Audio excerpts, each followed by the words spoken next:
So I will formally start the public hearing, and if everyone's okay, I'll read the notice of the public hearing. Proceed. Okay.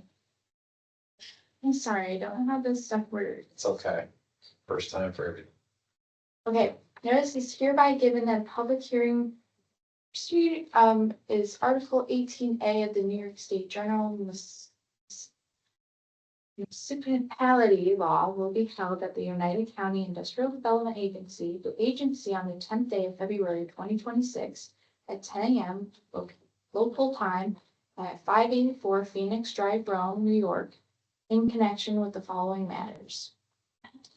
Hangar Road 2 LLC on behalf of itself and or the principals of Hangar Road 2 LLC and or the entity formed or to be formed on behalf of any on or for the ongoing collective, the company has requested the agency assistance with a project considering of a acquiescence of 7.425 acre parcel of vacant land located at 147 Hangar Road, Griffiths Business and Technology Park, City of Rome, Oneida County, New York.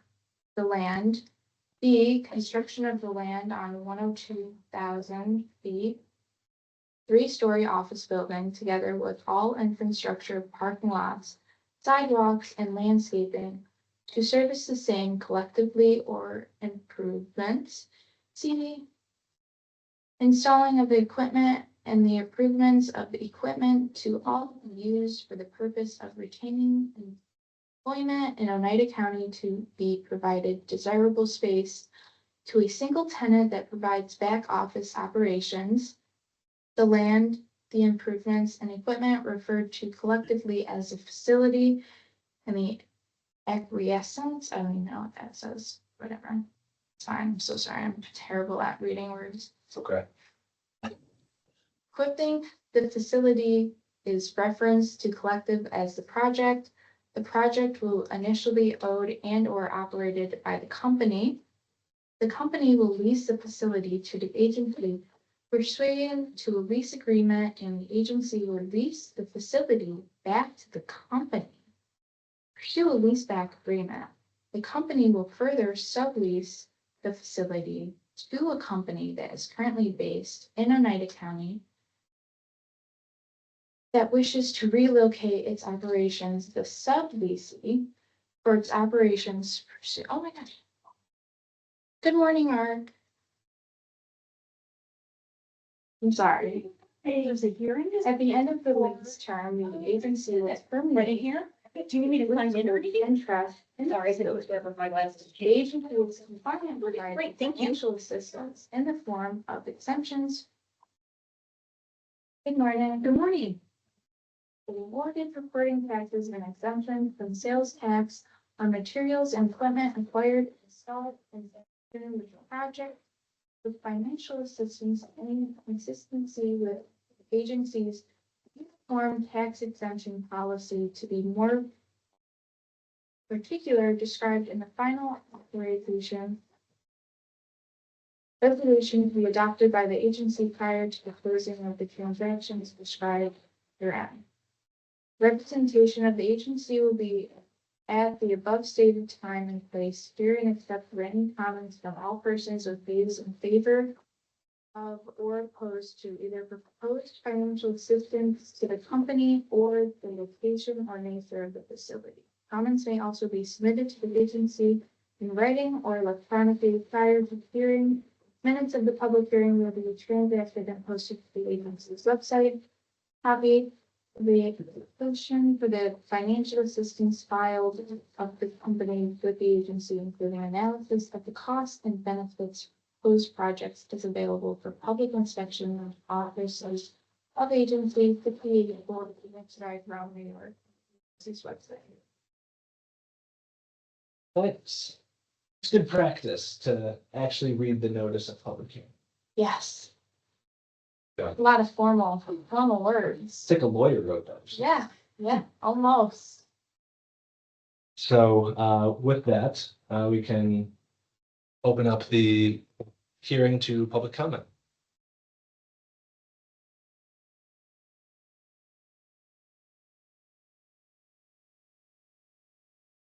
No comment from me.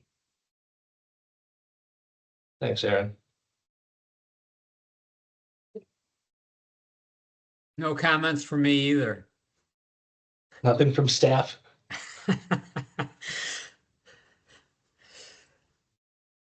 I'm Michelle Tukalski from the Oriskany Central School District. I don't have any comments at this time. Do you have a card so we can just get your name for the? Mhm. Thanks very much. You're welcome.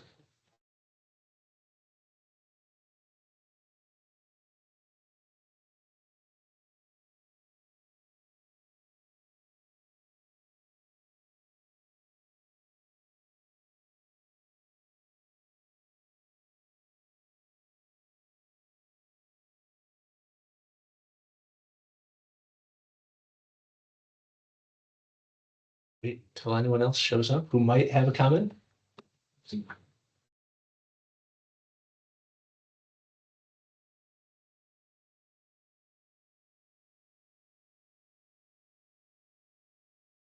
So, preparing for exec over there. I am.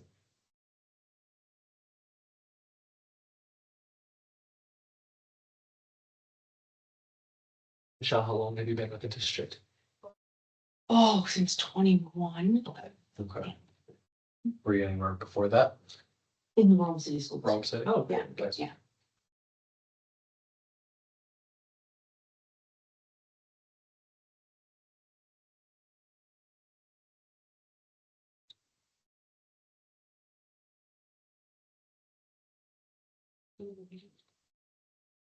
Aaron, Amber, how's everything going on your end?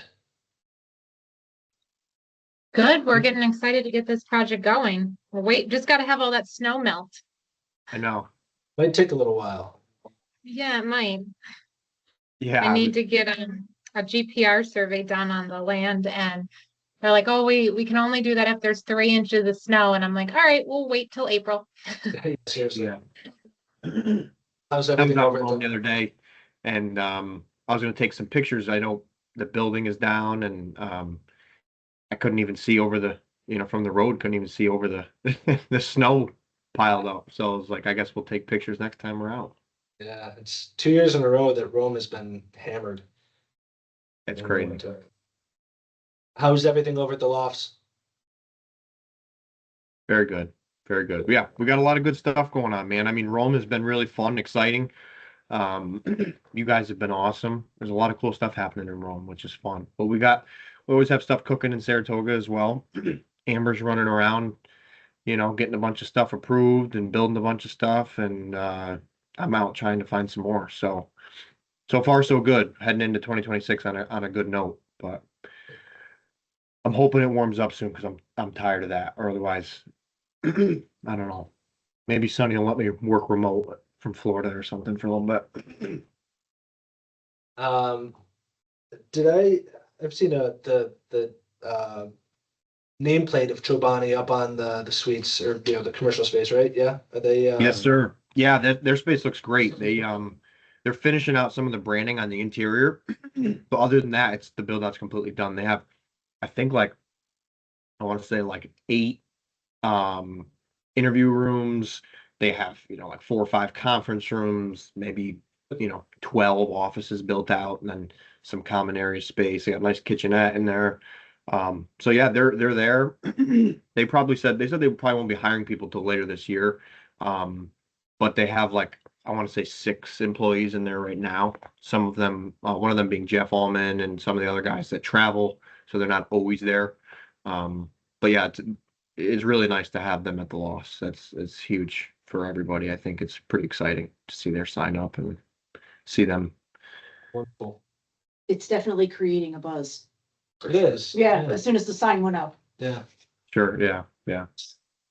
Yeah, and I mean, we live it day to day. We know what's going on, as far as the engineering and the Mhm. the ground and utility work. But when they start putting up steel, and people really, but it's still kind of tucked back, so not Mhm. everyone's even going to notice that. But once you see what 100-foot high tower or whatever it is that they got approved for, they'll notice. But yeah, it's good. It's moving along. Yeah, we're close with some other tenants for the lofts, which is, hopeful, but it's been a little bit tough with some of the budgeting for build outs and stuff, unfortunately, but we're very close. So I'm hoping to get some smaller businesses in there. And I know the city just gave out some grants, which was really great. And I believe actually both of those potential tenants did receive grants from the city. Oh, So, good. they're trying to make that work with, I know there's some employee requirements, certain employment requirements, but that will be huge if they can, um, meet those requirements and lock that down. That'll go a long way towards getting them into the space. Good. Um, Yeah, that program definitely, it'll help offset costs. But yeah, we needed to make sure that, the ones that, well, any applicant had to commit to job creation as, one of the right. the outcomes of the grant. Yeah, the ones that were funded, there's a higher level of confidence that that job creation would Good. actually take place, so. Yeah, that's great. No, I met with, Jeff the other day as well, and we talked about, I know Park Drive, there's some improvements that are gonna be happening, in April, they said. So we sold the first 7 houses out there. We're working on selling off the remaining 4, on Park Drive there, and then hopefully kind of work towards the greater site plan and, hopefully, Jeff keeps progressing with his field house and potentially start with some apartments and multifamily on that site as well. So that's exciting. Great. Great. Did you notice what time you officially called it to order? 10:06. 10:06. We're almost at the 10-minute Yeah, mark. we'll give it a few more minutes.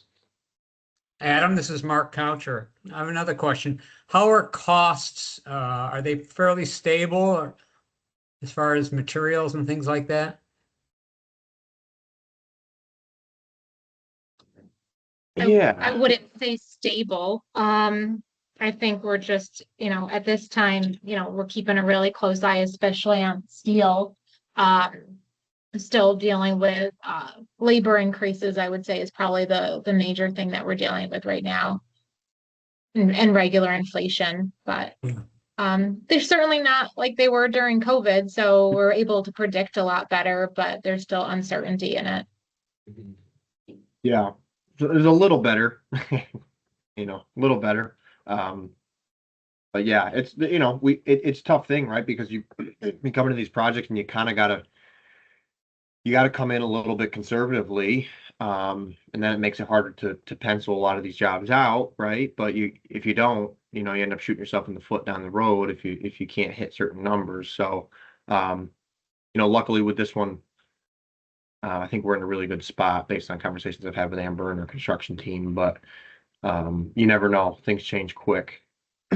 Prices are still pretty high comparatively. A lot of other developers are kind of struggling, and we are too in certain aspects, but to get these jobs out of the ground. So, if materials are up, interest rates are up, and that means rent goes up. So, The rollback of the electric mandate, has that been figured into these projects? yeah, we actually made sure to kind of cover our bases with this project, and we hit the minimum square footage requirement that would have basically waived that electric mandate, because we're up over the footprint, I believe, is 100,000 square feet or 102,000 square feet. So, luckily, even if that goes back into effect, we will be exempt from that based on the prior language that had come out from the state. So that is good. The only thing we had to do, I think, was increase the size of our electrical rooms, because in the future they say if anything were to change, you need to have the capacity available to then put that infrastructure in. So there's some precautions we are taking, with conduit and the electrical rooms and stuff to make sure that if anything were to ever happen or change, we can pivot. But as of right now, we will be exempt from that, even if it were to come back in the same language that it arised in from the state. So that is nice. Obviously adding that electrical component is a whole other ball game. It's not only, more expensive for the build, but trying to figure out if the infrastructure can support that long term, if everyone were to go all electric, because I don't know if anyone's got the answer to that. I don't think the answer is yes at this point in time. So it's kind of a working towards a goal that may be unattainable for the foreseeable future. Right, thank you. Yeah.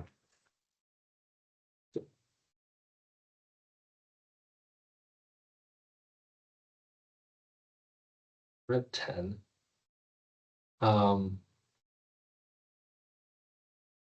It's unlikely that anyone else is going to show up at this point. Just wait 50 more seconds, make it an even 20.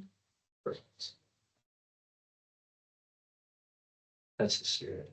Round numbers. Give somebody 10 extra seconds.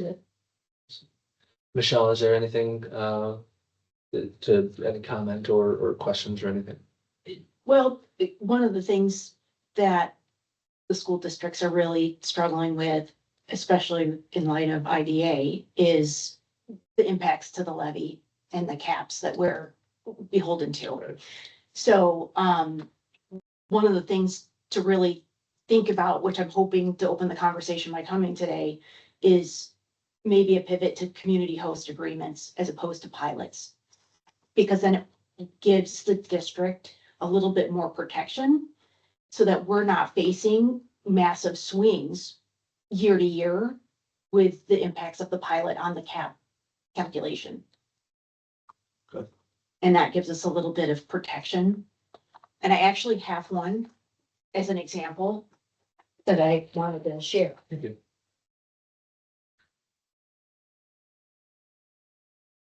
And I know that like Oriskany is kind of out of the game because this is the person who's moving out of our taxing jurisdiction. So now we have the concern of what's going to happen on the backside to contend with. But again, like having the conversation to say, like the pilots that keep coming through, and I believe we've had at least 3 within this last year, that we don't have a say in negotiation at all, that it really is impacting the district and the ability to raise funds. Because we have to pay attention to that cap calculation. Yep. Right, and the pilots become an exemption that you subtract from one year and add back in on it for the other year, the next year that you're anticipating. And every time you've got a pilot that moves in or moves out, it becomes a significant factor within the levy. And as the state finances change and districts are being required to rely on the taxpayer income, but still maintain the cap, it becomes very difficult when we can't even have a say in the new development that's coming. Like, I think it's fantastic, everything that's happening, but I think education is something we need to make sure that we're taking care of too, and not just being a kind of a casualty or the law of unexpected consequences. Sure, understood. Mark, I'll get your opinion. Neither of us are lawyers, but I would say that this sample agreement, we'll just take this as something to consider for as a staff matter. It doesn't need to be submitted as part of the record for the public hearing. Right. I would agree with that. Okay. Our Bill, application we'll also clear that isn't with, say our application is also not requesting a pilot. It's specific to sales and mortgage tax statement, so. That's a good point, Amber. But still, you'll feel the impact in Right. Tuscany with the tenant leaving. So. Yeah, absolutely. right. What something I like to offer here is, we have another school district that annually we work with that contacts us with regards to their existing pilots.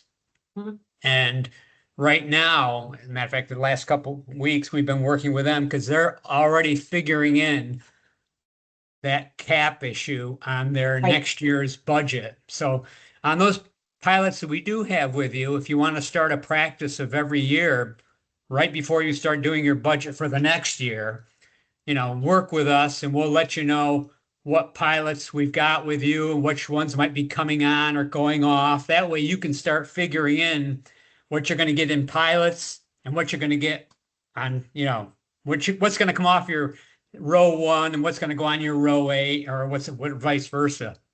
Right, right. And I think that is really, if we could accomplish that, it would be amazing because Yeah, we haven't yeah. been able to kind of break that mold. Part of it is, Riscony is so small, but we Yeah, tap into a little bit of Rome, right, because Yeah. of the districting. So there are impacts. So if we can start that relationship to have those conversations, Mhm. because we are so small, that impact is it's felt Yeah. even more. yeah. So, you want to start it like early in the late part, whenever you start, give us a month or 2 ahead of when you have to have, I know one of the other district had their stuff in by last Friday. So we were working with them for the last couple of months, clearing up what pilots they have. They have a lot more pilots than you do, but Can I ask which district? Is it Rome? Joe Muller over at Whitesboro. Oh, Joe. Yep, my buddy Joe. Yep. Yeah, Joe's really on top of that. He's done a good job of, making sure he understands what's going to be part of row 1, what's going to be part of row 8. I mean, we have essentially, at least like trying to wrap my head around the entire process. Like I said, I'm in my year 3 with a Riscony as the business official. Like really to be able to have a voice and be part of the conversation. And I think this is really a great way. And, doing that. and so you would be the lead point of contact for, right, Correct. we'd be happy Yeah. to do that on an annual basis. Absolutely. Yeah, and just like Joe, their receiver of their taxes is the town. And that's really where I feel like there's been a loss in the communication. So the limited communications that we've had have always flowed through the town of Whitestown. And it hasn't been until the last couple of years where I was like, this just is not working. This, we cannot reliably do this. And now the state is more or less putting pressure on the town of Whitestown to say they would rather have the school districts manage all of it. So again, that then becomes illegal because the contracts that we have in place now say receiver, right? Yep. As another issue. But yeah, if we definitely can have those and know what's coming down the pike, or if there is an idea, that really helps on the planning side of things. Sure. And then, to start having those conversations of, okay, pilot, community, host agreement, right? Which is gonna help the school district out the most. Understood. Yeah. Yeah, this is, I've got first I've seen something like this, so I got a bunch of copies. This actually came from Dr. Rick Timms that, very influential within the state and the formulas. And he's like, this is where we need to move Okay, to help give school districts Well, some this is- protection. good information. Yeah. Yes. So here, I've got a bunch of Okay, copies in case anybody else. Thank you. I brought them. Yeah, we've done the host community agreements with the solar projects, but we've not done them on any others. yeah. Yeah, we had one with our solar projects, probably Yeah, front 2021, yes, early on, but nothing since then. And I can honestly tell you, it has been a saving grace in the lean years when other funding has dried up and now we've got to replace infrastructure at the same dollar figure where we originally put infrastructure in place. Yeah, it's, those, as much as people can argue about, whether it's the reliability or the placement or whatever about solar, they are paying, Right, so, that's a silver lining. exactly. Thank you. If there's any other comments, we'd be happy to take them. Otherwise, we can call the meeting to conclusion. It's what, 10:28? Yes. Thank you.